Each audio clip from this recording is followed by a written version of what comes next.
Welcome to Maths and Science Nexus. मैं कामिल। आज हम लोग करने जा रहे हैं नया चैप्टर शुरू, चैप्टर 7 क्लास 9 एनसीईआरटी का मैथ्स का ट्रायंगल। ठीक है, तो ये इंट्रोडक्शन वीडियो है। इसमें हम लोग सारी चीजों को समझेंगे कि इस ट्रायंगल में क्या क्या हम लोग को पढ़ना है। ठीक है, इसके बाद फिर एक्सरसाइज करेंगे। ठीक है ना। तो टाइप ऑफ, पहले ट्रायंगल को समझते हैं। ट्रायंगल किसको कहते हैं? ट्रायंगल कहते हैं 3 साइड क्लोज फिगर। तो क्या कहते हैं हम लोग? ट्रायंगल कहते हैं। किसी भी 3 साइड के क्लोज फिगर को क्या कहते हैं? पॉलीगॉन को क्या कहेंगे?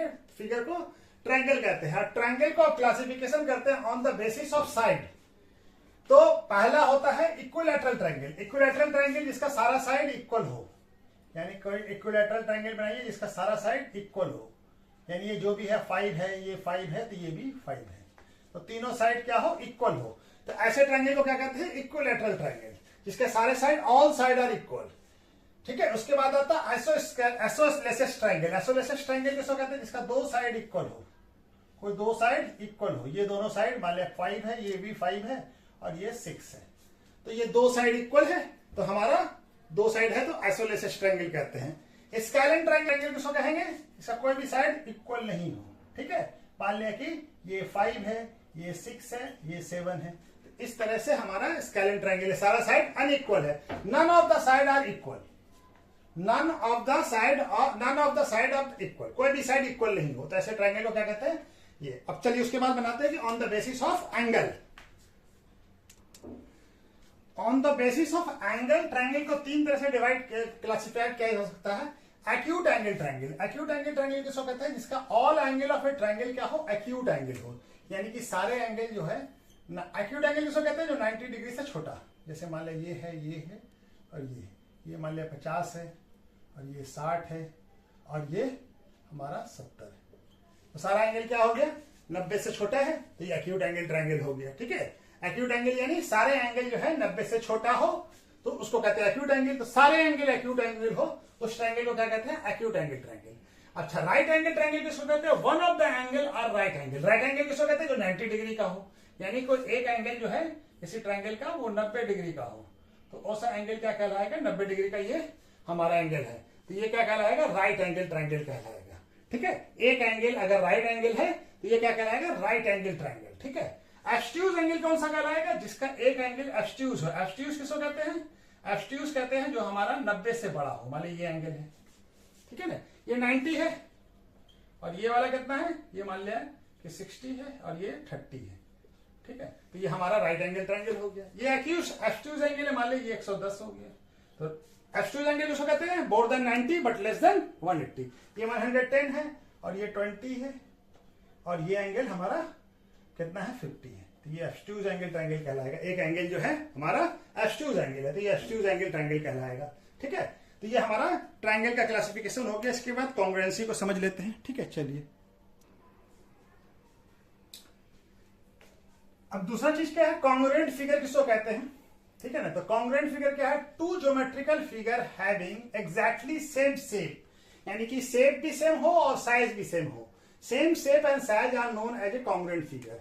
यानी कि कोई ट्रायंगल अगर हमारा कोई स्क्वायर है, ठीक है, और दूसरा स्क्वायर जो है वो भी सेम साइज का है, तो ये दोनों एक दूसरे का क्या कहलाएगा? कॉन्ग्रुएंट कहलाएगा। सेम शेप और सेम साइज का, दोनों स्क्वायर, 2 स्क्वायर अगर सेम लेंथ का है, सेम साइड का है, तो वो भी ये कहलाएगा। 2 सर्किल सेम रेडियाई का होगा तो वो कॉन्ग्रुएंट कहलाएगा।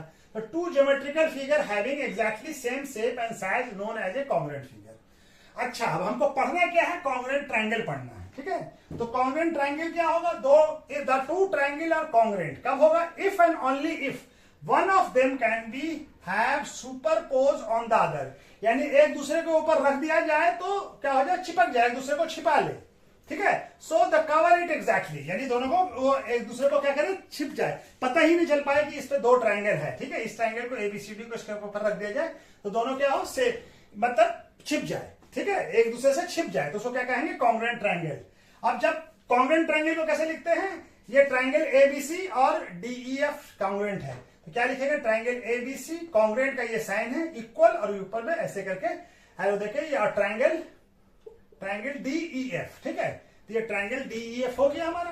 तो ये क्या है? हमारा ट्रायंगल डीएफ कॉन्ग्रुएंट है। अब जब कोई दो ट्रायंगल अगर कॉन्ग्रुएंट हो जाता है तो उसका करस्पॉन्डिंग पार्ट और यानी कि एंगल ए एंगल डी के बराबर होगा और बी ई के बराबर होगा और एफ सी के बराबर होगा और ये ए बी डी के बराबर होगा और डी एफ ए सी के बराबर होगा और बी सी ई एफ के बराबर होगा।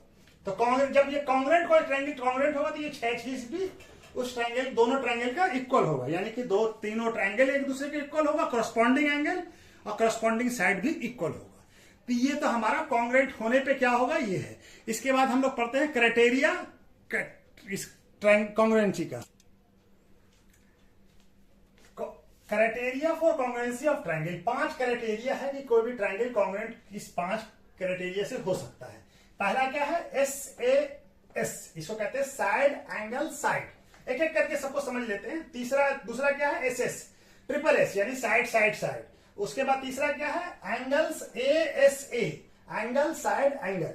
उसके बाद चौथा क्या है, AAS, एंगल एंगल साइड। और पांचवा क्या है, RHS यानी राइट एंगल हाइपोटेनियस और साइड। तो एक एक करके समझ लेते हैं। पहले SAS समझ लेते हैं। तो SAS में क्या होगा, कोई दो ट्रायंगल होगा। अब ये दो ट्रायंगल जो हमारा है इसका ये A, ये B, ये C, ये D, E और F, ये दो ट्रायंगल है। हमारा क्या होना चाहिए, साइड, दो साइड बराबर होना चाहिए। मान लीजिए ये भी ये इसके बराबर है और ये वाला साइड इसके बराबर है। और इस दोनों के बीच का एंगल, इस दोनों साइड के बीच का एंगल, ये साइड से दोनों साइड से जो कॉमन एंगल है वो एंगल क्या होना चाहिए, बराबर होना चाहिए। यानी हमारा ए बी इक्वल टू क्या होना चाहिए, डीई, और ए सी इक्वल टू क्या होना चाहिए, डीएफ, और angle A equal to angle D. तब कौन सा, ये क्या हो जाएगा, बाइस। तब ट्रायंगल एस एस कॉन्ग्रुएंसी से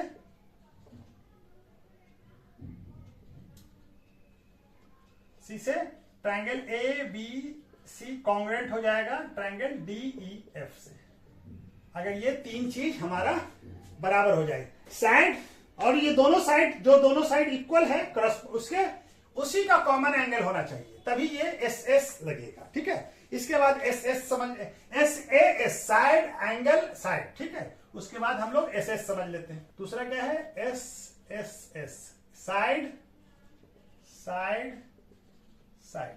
ठीक है, इसमें क्या होना चाहिए, दो ट्रायंगल है,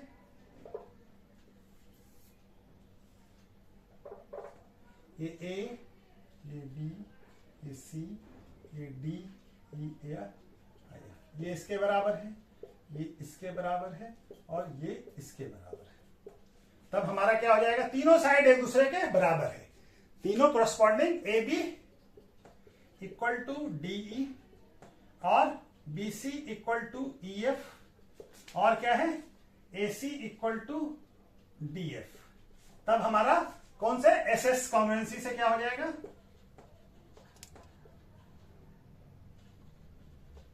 सी से हमारा triangle A B C congruent हो जाएगा ट्रायंगल डी ई एफ के। ठीक है, कौन सा कॉन्ग्रुएंसी से, एस एस से। तीनों साइड एक दूसरे के इक्वल है। ठीक है, तीनों अलग अलग करस्पॉन्डिंग साइड इक्वल। तीन साइड अगर इक्वल हो तो क्या हो जाएगा, साइड साइड साइड, इससे हो जाएगा। चलिए उसके बाद दूसरा समझ लेते हैं, ए एस ए। ASA क्या है, एंगल साइड एंगल। ये कब लगेगा, दो ट्रायंगल ले लीजिए,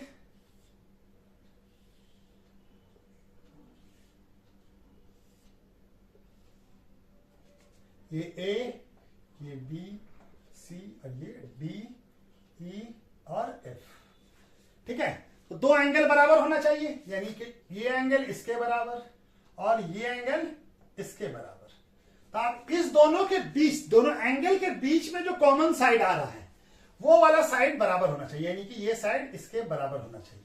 तब ये कौन सा रूल लगेगा, ASA रूल लगेगा। क्या लगेगा, ASA रूल लगेगा, यानी angle A equal to angle D हो और angle B equal to angle E हो, और इस दोनों का कॉमन साइड, इस दोनों एंगल का कॉमन साइड कौन सा है, AB किसके बराबर हो, हमारा DE के बराबर हो।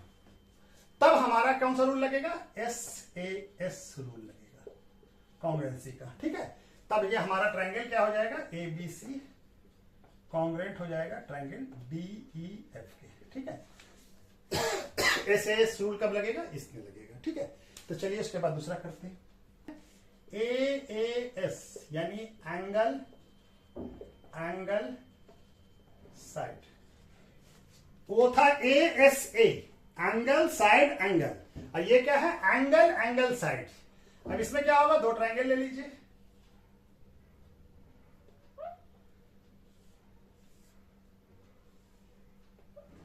ये है A, ये B, ये C, ये D, ये E, ये F। अब क्या है, ये एंगल A और B, ये और ये बराबर है, ठीक है, और ये वाला साइड बराबर है। एंगल उसके बाद जो साइड आ रहा है वो वाला, तब हमारा क्या हो जाएगा, angle A equal to angle D, angle B equal to angle E, और ये दोनों side BC equal to EF। तब हमारा क्या हो जाएगा, ये एंगल साइड्स को कॉन्ग्रुएंट हो जाएगा। किससे हो जाएगा, एंगल साइड से। तब ये एंगल साइड से क्या हो जाएगा, ट्रायंगल ABC कॉन्ग्रुएंट हो जाएगा ट्रायंगल DEF, ठीक है, कॉन्ग्रुएंट हो जाएगा। चलिए इसके बाद RHS को पढ़ लेते हैं हम लोग। पांचवा है RHS यानी राइट एंगल हाइपोटेनियस और साइड, ठीक है। ये किसी में लगेगा, ये राइट एंगल ट्रायंगल में लगेगा। अगर कोई राइट एंगल ट्रायंगल है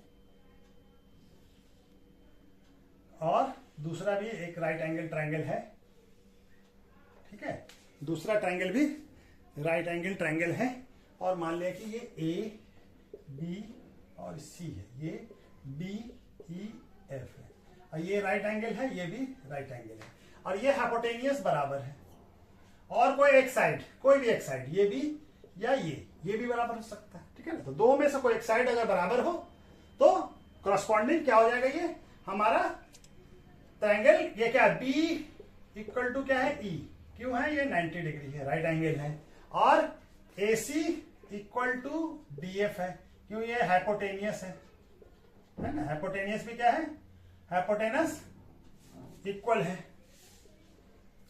है, ठीक है, और कोई side BC equal to EF है, तो ये साइड बराबर हो गया। तो ये कौन सा रूल से हो जाएगा, RHS रूल से। क्या लगेगा, RHS रूल ऑफ कॉन्ग्रुएंसी, ठीक है। क्या लगेगा, ट्रायंगल ABC कॉन्ग्रुएंट हो जाएगा ट्रायंगल DEF, ठीक है, कॉन्ग्रुएंट हो जाएगा राइट एंगल से, राइट RHS रूल से, ठीक है, right angle hypotenuse and side, ठीक है। इसके बाद हमारा आता है CPCT, ठीक है। CPCT क्या होता है, दूसरा क्या आता है, CPCT। CPCT का फुल फॉर्म क्या होता है, CPCT का C से corresponding part of congruent triangles, ठीक है। CPCT का फुल फॉर्म क्या होता है, corresponding part of congruent triangle, ठीक है। तो इससे क्या होता है कि मान लिया कि हम किसी भी इस पांच में से कोई एक क्राइटेरिया से हम किसी ट्रायंगल को कॉन्ग्रुएंट प्रूफ कर देते हैं। जैसे कि हम एक एग्जांपल समझाते हैं, जैसे कि मान लिया कि हम SS से किसी ट्रायंगल को कॉन्ग्रुएंट प्रूफ कर देते हैं, ठीक है। ये है हमारा ABCDEF। हम कहते हैं कि हमको गिवन है कि ये इसके बराबर है और ये इसके बराबर है, और ये साइड बराबर है, सॉरी, ये साइड इसके बराबर है, ठीक है। तो हमारा क्या हो जाएगा, ये angle A equal to angle D है, और AB इक्वल टू DE है, और AC इक्वल टू DF है। तो ये तो हमारा SS क्राइटेरिया से, SS कॉन्ग्रुएंसी से क्या हो जाएगा, ट्रायंगल ABC कॉन्ग्रुएंट हो जाएगा ट्रायंगल DEF के। अब जब कॉन्ग्रुएंट हो जाएगा ये ट्रायंगल, तो बाय CPCT क्या हो जाएगा, बाय CPCT हम लोग ऐसे लिखते, क्या लिखेंगे कि एंगल बी जो है एंगल ई के बराबर हो जाएगा, यानी बाय सिंप्लिसिटी क्या हो जाएगा, angle B equal to angle E, और एंगल सी जो है वो हमारा एंगल सी एंगल एफ के बराबर हो जाएगा, और बीसी जो है हमारा क्या हो जाएगा, ई एफ के बराबर हो जाएगा, और बीसी ई एफ के बराबर हो जाएगा, ई एफ के बराबर हो जाएगा, इसके बराबर हो जाएगा ई एफ के, ठीक है, बीसी ई एफ के बराबर हो जाएगा by CPCT, corresponding part of corresponding triangle, congruent triangle, ठीक है। तो इसके थ्रू हमारा बाकी तीन जो है, हर चीज में तीन चाहिए, तो तीन चीज अगर हमको मिलता है तो हम उससे, ये तीन अगर इसमें से फिट बैठता है तो वो कॉन्ग्रुएंट हो जाता है। अब कॉन्ग्रुएंट होने के बाद अगर जो ट्रायंगल है, बाकी जो बचा हुआ और तीन पार्ट है, चाहे वो एंगल हो, ट्रायंगल साइड हो, वो सब क्या हो जाएगा, बाय सीपीसीटी उस कॉन्ग्रुएंट ट्रायंगल का इक्वल हो जाता है, जिसको कहते हैं हम लोग सीपीसीटी, ठीक है। तो चलिए इसके बाद और कुछ है, दो रिजल्ट्स उसको भी पढ़ लेते हैं। सम प्रॉपर्टी ऑफ ट्रायंगल, कुछ प्रॉपर्टी ट्रायंगल का पढ़ना है, क्या है, angle opposite to the equal side of a isosceles, isosceles triangle किसको कहते हैं, जिसका दो साइड इक्वल हो, ठीक है। तो मान लीजिए ये दोनों साइड इक्वल है, ये ए है, ये बी और सी है, क्या हमारा A B equal to, isosceles है तो दो साइड इक्वल होगा, A B equal to A C है, A B equal to A C है। तो क्या कह रहा है, angle opposite to the equal side of isosceles triangle are equal. तो ए बी के अपोजिट में कौन सा एंगल है, ये ए बी है साइड, इसके अपोजिट में ये वाला एंगल है, और ए सी के अपोजिट में कौन सा एंगल, ए सी ये है, इसके अपोजिट में ये वाला एंगल, तो ये दोनों एंगल भी इक्वल होगा, यानी ए बी के अपोजिट में एंगल क्या है, सी, और ए सी के अपोजिट में कौन है, एंगल बी, तो ये दोनों बराबर होगा। यानी क्या कह रहा है, इक्वल, अगर साइड इक्वल है, isosceles angle opposite to the equal side of isosceles triangle, ये साइड इक्वल है तो ये एंगल भी बराबर होगा आइसोलेसिस ट्रायंगल में, ठीक है। ये एंगल भी साइड इक्वल है तो एंगल भी बराबर होगा, उसके अपोजिट वाला, ए सी के अपोजिट में बी और ए बी के अपोजिट में सी, ठीक है। तो ये इस तरह से ये दोनों बराबर होगा। इसी का कन्वर्स भी है उल्टा, ये पहले वाले थ्योरम का कन्वर्स है, ठीक है ना। ये क्या कह रहा है, side opposite of equal angle of a triangle are equal, side opposite यानी दो ये ट्रायंगल है, ये एंगल और ये एंगल बराबर है, ये ए है, ये बी है, ये सी है, हमको क्या दिया हुआ है, बी इक्वल टू क्या दिया हुआ है, सी। तो बी के अपोजिट में कौन सा एंगल है, ए सी, तो ये बराबर होगा, बी के अपोजिट ये देखिए ए सी, और सी के अपोजिट में कौन सा है, ए बी, तो ये बराबर होगा, ठीक है ना। ये पहला 7.1 था थ्योरम, ये 7.2 है, यानी दो एंगल अगर बराबर है किसी ट्रायंगल का तो उसके अपोजिट वाला जो साइड होगा वो भी बराबर होगा, ठीक है। तो ये हमारा दो थ्योरम था। चलिए इस तरह से हम लोग, ये इंट्रोडक्शन खत्म होता है, इसके बाद हम लोग एक्सरसाइज करते हैं, ठीक है। Okay, thank you.